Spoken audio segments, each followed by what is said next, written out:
नमस्कार दोस्तों, क्या आप जानते हैं आज यूपी में किसानों, नौकरियों और योजनाओं को लेकर बड़े ऐलान हुए हैं। बस 5 मिनट दीजिए और जानिए वो 25 ताज़ा ब्रेकिंग खबरें जो आपके लिए जानना बेहद जरूरी है। लेकिन उससे पहले आप ये वीडियो किस जिले से देख रहे हैं, हमें कमेंट में जरूर बताइए। यूपी सरकार ने 27 जिलों में 150 तरह की जांच सुविधाएं खोलने की घोषणा की, जिनमें नए लैब, सीएचसी और अस्पताल परियोजनाएं शामिल होंगी ताकि ग्रामीण स्वास्थ्य सेवा सुदृढ़ हो सके। मुख्यमंत्री योगी आदित्यनाथ ने उत्तर प्रदेश को अद्भुत संभावनाओं की भूमि करार दिया और उद्यमियों व निवेशकों को बड़े उद्योग व स्वरोजगार योजनाओं में शामिल करने का आह्वान किया।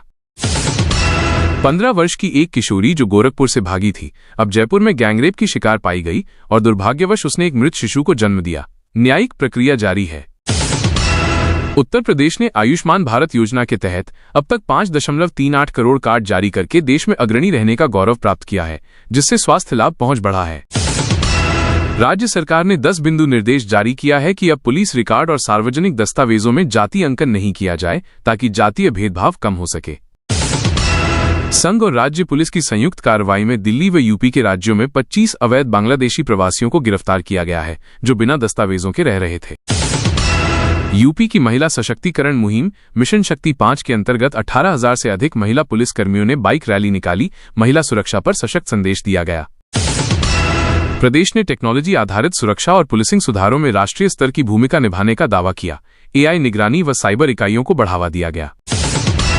2023-24 में यूपी का राजस्व अधिशेष 37,000 करोड़ रुपए रहा, जिससे ये गुजरात से भी 2 गुना आगे निकल गया और बीमारू छवि से दूरी बनाई।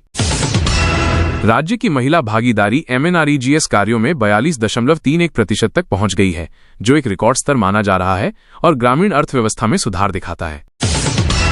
यूपीआईटीएस 2025 मेले में सरकार UP pledges to the planet नामक अभियान के तहत हरित विकास व पर्यावरण अनुकूल योजनाओं को प्रमुखता से प्रस्तुत करेगी।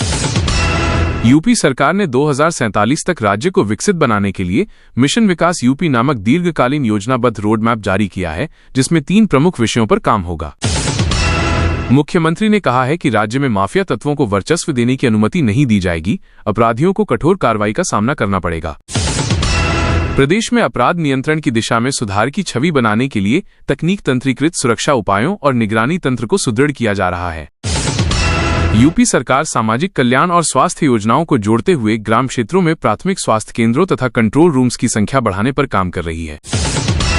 महाराष्ट्र सरकार ने 2,215 करोड़ रुपए की राहत मंजूर की है उन किसानों के लिए जो असमय हुई बारिश से प्रभावित हुए हैं। 30 जिलों में 1,43,00,000 हेक्टेयर से अधिक क्षेत्र फसल की तबाही में है। पटना में बाढ़ तथा भारी बारिश से फसल क्षति आवेदन पत्रों की संख्या 56,301 पहुंच गई है। अधिकारियों ने प्राथमिकता से उनके निस्तारण तथा फंड ट्रांसफर के लिए बैंक आधार लिंकिंग सुनिश्चित करने का लक्ष्य रखा है।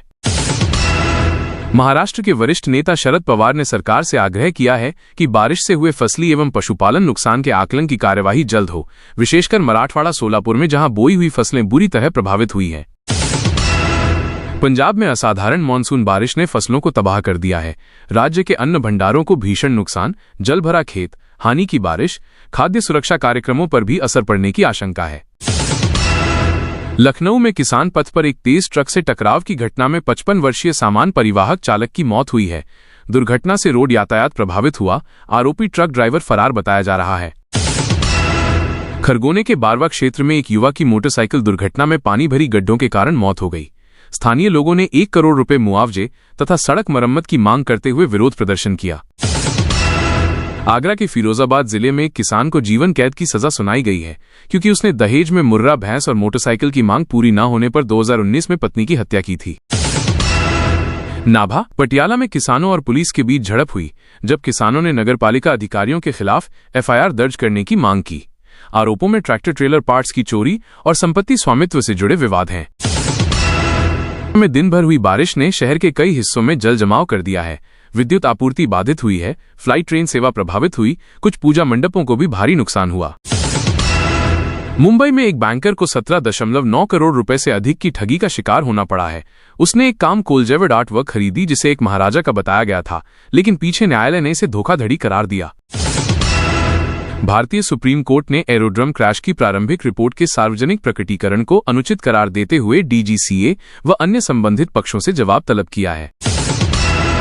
रुपए का मूल्य डॉलर के मुकाबले गिरावट पर है। जो आयातित वस्तुओं की कीमतों में बढ़ोतरी कर सकता है तथा मुद्रास्फीति पर दबाव डाल सकता है। अर्थशास्त्री सतर्क।